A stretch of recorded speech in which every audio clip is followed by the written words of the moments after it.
What's going on? What's cracking, YouTube? This is Blue Bolt Sports. I know I've been kind of absent as far as like uploading content, uploading videos, as far as like, yeah, you know, actually putting up everyday content as far as various subjects going on.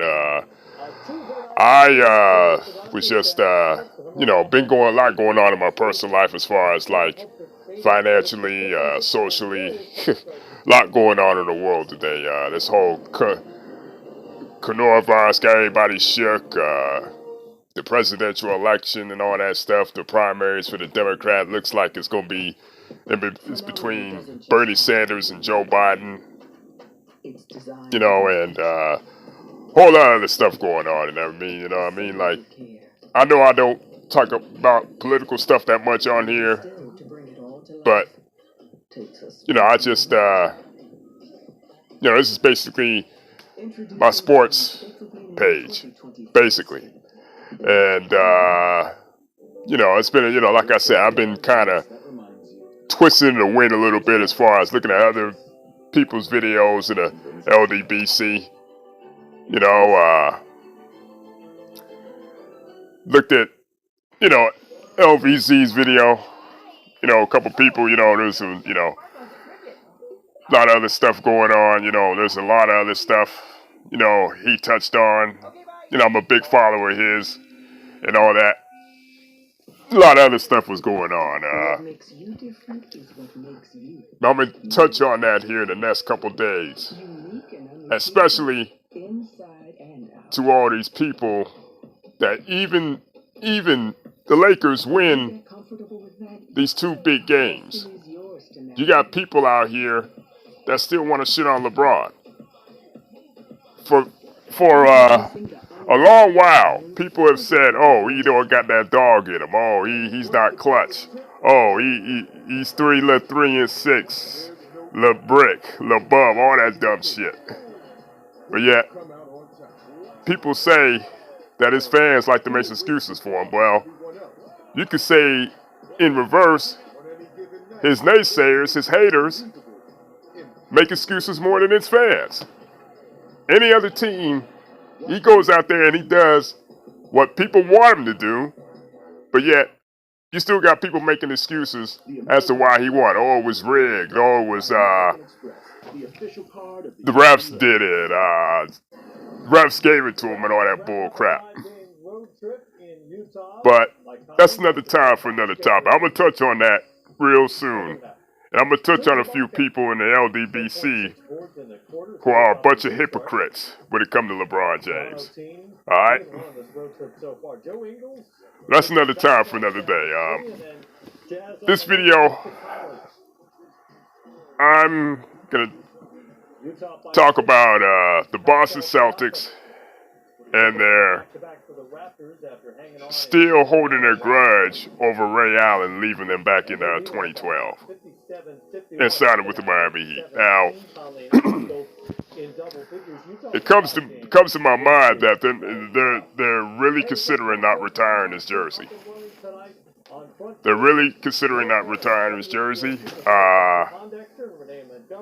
It's crazy because I never seen one player get so much vitriol over one decision. You know, he was a free agent, okay? And it's not like you were going to, you know, re-sign him anyway. If you were going to re-sign him, you were going to, you know, you're going to make him take less. And a couple seasons prior to that, you were going to trade him anyway. You know? And it's like, it's a residual effect. You know? It's like KG, Kevin Garnett don't want to F with him no more.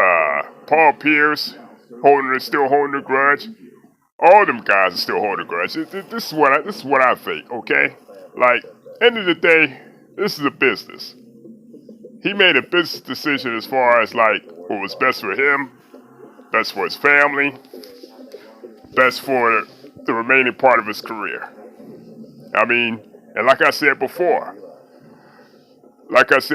you the Celtics were going to trade him. They had desires of trading him a couple seasons prior to that. So, for me, it's like, you can't get mad for him making a business decision, a personal decision that was best for him. Now, they acted like the Scorned lover. That whole entire franchise is acting like Scorned lovers. Everybody down from the general manager to the owner to the players. You know, back in 2008, he was one of the main factors in them winning that championship, returning them to prominence. When him, Paul Pierce, and the aforementioned Kevin Garnett all came together through trades and made that unbelievable team in Boston back in 2008. But it was Ray Allen who was one of the main contributors to that ring, you know? One of the main factors of them returning to prominence as contenders them next couple years after that. So I don't know, man. I don't get it. Harboring all this resentment, harboring all this hate, harboring all this hatred years later. Like, you know, you go through your battles, but at the end of the day, it's like it's real petty. Some real petty crap that they're still holding on to that grudge. You know, it's like, in the day, it wasn't like he was a contributing like player majority of that season back in 2013 when he decided to sign with the Miami Heat. He was basically the 8th guy coming off the bench. And from what I remember from that season, his numbers didn't even come close. Didn't even come close to what he was averaging in his prime in Milwaukee, Seattle, or even in Boston. Like, so it's not like, yeah, you were going to trade him. You had desires on trading him, but you got mad because he made a decision that was the best interest of himself. And I feel like it's all some real petty shit. And it's petty, real petty and real, and just real straight up petty on the part of the Boston Celtics, the organization, and the players. You know, and like, I feel as though that they're not being fair to Ray Allen at all, because he contributed a lot during that time.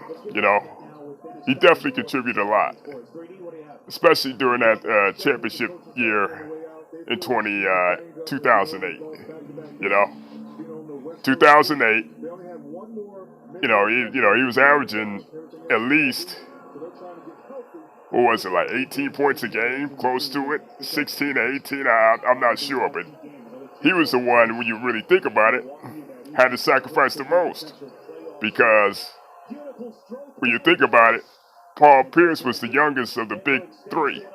He was the youngest of the big three, and conceivably, they were all still in their prime, but Paul Pierce was in the middle of his, while Ray Allen and KG were treading towards the end, but they still were a formidable team, you know.